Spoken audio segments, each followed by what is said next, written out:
Coming up on this week's Collegian Report, if you visit Briggs Library in a few years, it's going to look a little different. Plus, the Pride of the Dakotas is taking its talents to a national stage later this year. We'll have the details coming up. And a standout student athlete is making a big change. The Collegian Report starts now.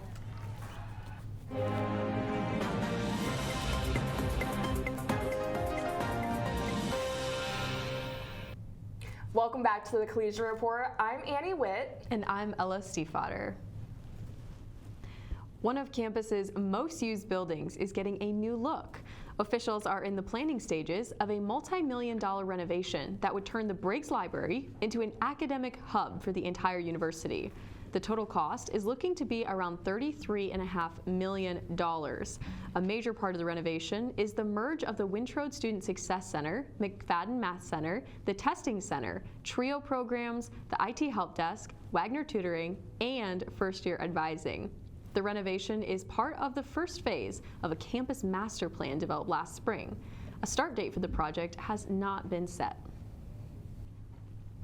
More than 1,800 students will walk across the stage at SDSU 140th commencement on May 9th in First Bank and Trust Arena. The 10 a.m. ceremony will belong to students in the College of Ag, Food, and Environmental Sciences and the College of Engineering. The 2 p.m. ceremony includes the College of Education and Human Sciences, the College of Nursing, and the College of Pharmacy and Allied Health Professions. And at 6 p.m., students in the College of Arts, Humanities, and Social Sciences and the College of Natural Sciences will walk the stage. Each graduating student gets 6 tickets. If you want to watch but couldn't get a ticket, SDSU live streams the ceremony. To watch, visit sdstate.edu/graduation. 4 students will speak at this year's commencement ceremonies. Haley Mosier will speak at the 10 a.m. ceremony. She's graduating with a bachelor's degree in animal science.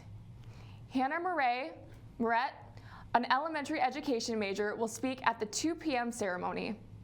2 people will speak at the 6 p.m. ceremony. Hayden Bentz is graduating with a bachelor's degree in human biology, and Tricia Serrero, a master's student, is also a part of the human biology major.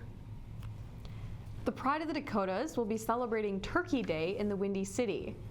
The 300 members of the marching band will be in Chicago's Thanksgiving Day Parade on November 26th. The 92nd annual parade is expected to draw over 400,000 spectators. But this is not the first time the Pride has marched in a major parade, having performed in 2 Macy's Thanksgiving Day parades, 2 presidential inaugural parades, and 2 Rose Bowl parades. In addition to performing, students will also have the opportunity to explore Chicago, visiting major landmarks and attractions during the multi-day trip. It's been 17 years since the first Arbor Day tree was planted at SDSU. That tradition continued last week.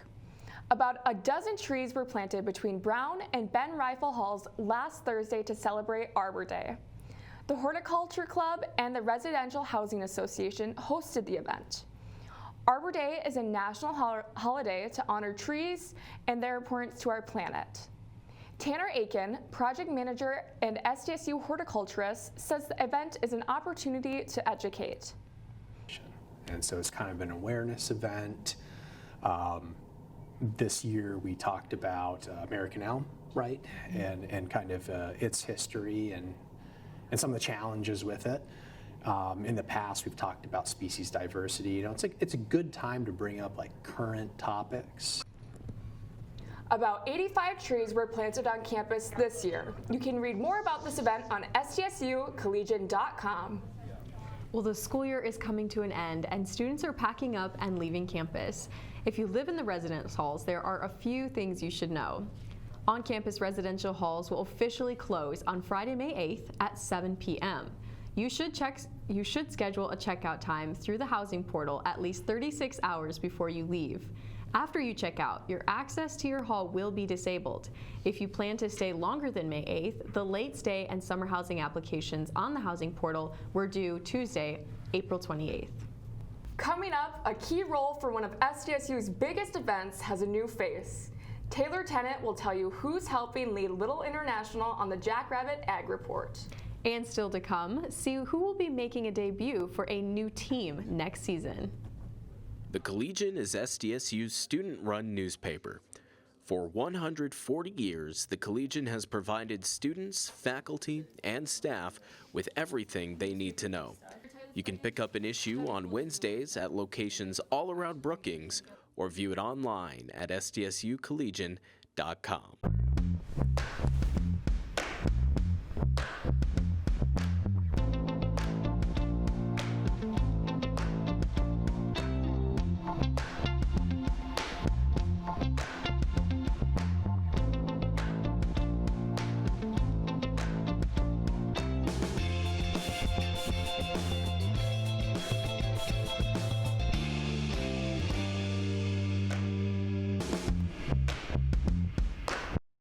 This week's Jackrabbit Ag Report is sponsored by SD Corn.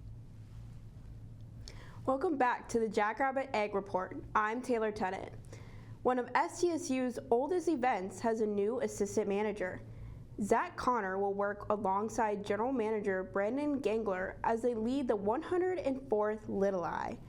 In the role, he'll oversee committees, coordinate logistics, and assist with setting up the show ring and Red Barn. The event is put together each year by more than 150 student staff members and will return in spring 2027.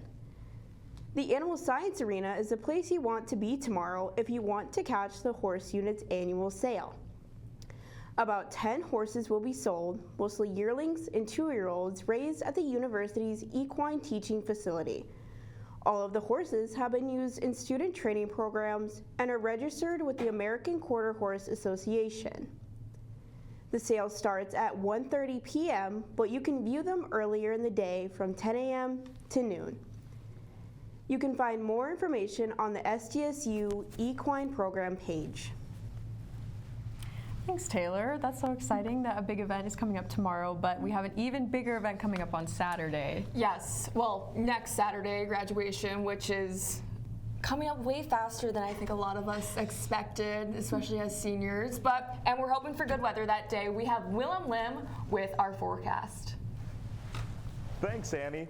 After having a cooler week, the weekend is about to warm up a little. Friday is going to be partly cloudy with a high of 56 and a low of 30, and wind gusts up to 15 miles per hour. Saturday is when things get warmer, with temperatures going as high as 70 and cooling down to a low of 43 later in the evening. Expect winds to be up to 20 miles per hour. Sunday will kick off with cloudy skies in the morning, but a little sunshine will start peeking through the clouds as the day goes on. The highs around 72 with a low around 47, with winds remaining around 15 to 20 miles per hour. Monday will continue to be partly cloudy, along with the rest of the week. The high will be 63 with a low of 34. Expect winds up to 30 miles per hour during the day. Tuesday will have a high of 57 and a low of 34. On Wednesday, it's going to be more of the same. But the temperature will drop down a few degrees with a high of 51 and a low of 29. Thursday, the temperature will be a high of 58 and a low of 36. As we start entering graduation weekend, the temperature will get warmer. Friday, expect a comfortable high around 70 with a low of 42. Saturday will be in the high 60s and will drop down to the mid 40s later in the night. And Sunday, we'll end the weekend off with another high around 70. That's all for weather. Back to you guys. Thanks, Willem. And we hear there's some big news coming out of the athletics department. Yeah, a bit of a surprise move. After a standout career for the SDSU basketball team, Brooklyn Meyer is joining Jackrabbit volleyball. Meyer has history as a volleyball player. She played in high school for West Lyon in Iowa. Because of NCAA rules, Meyer can't play any more basketball, but can play one more year in a different sport. She will be playing the middle blocker position for the team.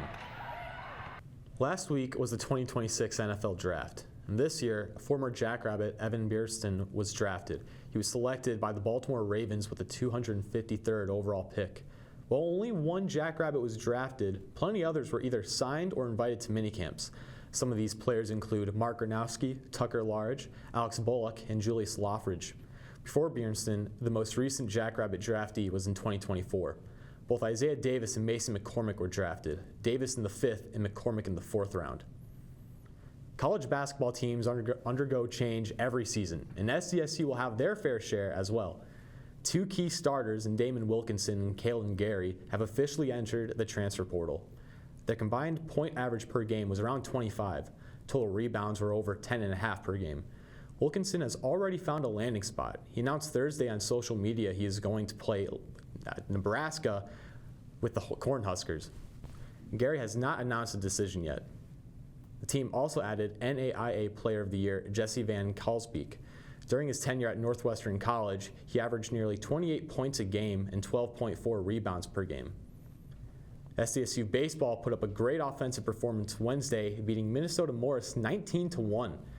After taking a 3-run lead in the bottom of the third, Luke Lusky would take a walk to put a runner on first and second base. After a ground out, both runners would advance, and thanks to a Grant Sorensen single, both Lusky on second and Nate Wachter on third would score. SDSU's pitching also put on a good performance, allowing only 2 hits throughout the game. With the win, SDSU is now 16-25 on the season. This Friday through Saturday, they take on NDSU in Fargo. SDSU's softball season is coming to a close with 2 games remaining in the season. The team's final series is currently being played against North Dakota State. The Jacks lost yesterday 12-13 in the 8th inning. The Jacks took a 4-1 lead in the first, but the Bison were able to claw back and tie the game in the 7th inning.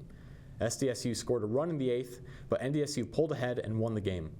Game 2 will be played later today at 3 p.m. The final game of the regular season will be played tomorrow at 1 p.m. So again, I think a pretty big surprise for a lot of people hearing the Brooklyn Meyer news. Certainly welcome, she's a terrific student athlete, but something that I don't think a lot of people saw coming. Yeah, I know I didn't. That was a lot of change in this episode. Yeah, I didn't either, but it'll be exciting to have her back for 1 more year. Thanks, Jacob. Coming up, Willem Lim will show us how this club grapples with boredom. Collegian Radio on KSDJ is SDSU's student-run radio station. For over 30 years, the radio has been on air to broadcast music and news for students, faculty, and staff. You can listen to Collegian Radio on KSDJ by tuning into 90.7 in your car or listening online at sdsucollegian.com. Looking to stay up to date on news around campus? Collegian Media is SDSU's student-run newspaper, radio station, and newscast. From writing to anchoring, taking photos and videos, or selling advertising, Collegian Media gives students in any major the opportunity to get involved. To learn more or to see what's happening on campus, you can visit sdsucollegian.com. The Collegian Report wardrobe is sponsored by Trends, the sustainable fit. Hello everybody, my name is Willem Lim and welcome back to Club Roulette, which is where I dive into random clubs on campus. This week's roulette wheel landed on Jack's Jiu-Jitsu, where members of the club practice this martial art. Unlike boxing, Muay Thai, or karate, where you defeat your opponent by striking, Brazilian Jiu-Jitsu is a martial art where you submit your opponent with a series of grappling techniques. Jack's Jiu-Jitsu is a club that offers an open mat for people who want to practice the sport. Lance Wilson, who's a member of the club, says that Jiu-Jitsu can offer everyone different opportunities. Some people come here because they want friends. Some people come here because they want exercise. Or some people want to learn how to defend themselves. And what's great about Jiu-Jitsu, it can do all those things. When I attended, Wilson also taught other members different moves they can use during BJJ rounds. And they practice different scenarios they might be in during a match. Wilson also taught me a few moves. Afterwards, they had an open mat where they practice as if they were in a live round. When you come to the Jack's Jiu-Jitsu open mat, you definitely need to have an open mind. But learning Jiu-Jitsu is all the more fun. The club meets every Sunday from 11 a.m. to 12 p.m. Back to you guys. Well, that's all for the Collegian Report this week, semester, and for us, forever. We have a lot of exciting things coming, new chapters. Ella? Yeah, what that means for us is going to look a little bit different, but I'm so excited to be coming back to SDSU next year for grad school, doing the Global Ag Leadership Program. Just 1 year though, and then I'll keep working for South Dakota Cattlemen's as a communications manager. So. Which you'll be perfect at. And I will be in Sioux Falls at Dakota News Now, still doing the whole journalism thing. Yeah, So, what a wonderful segue. yes, yes. All right, well, you can stay up to date on the latest news online at sdsucollegian.com or on social media at SDSU Collegian Media. Thanks for watching.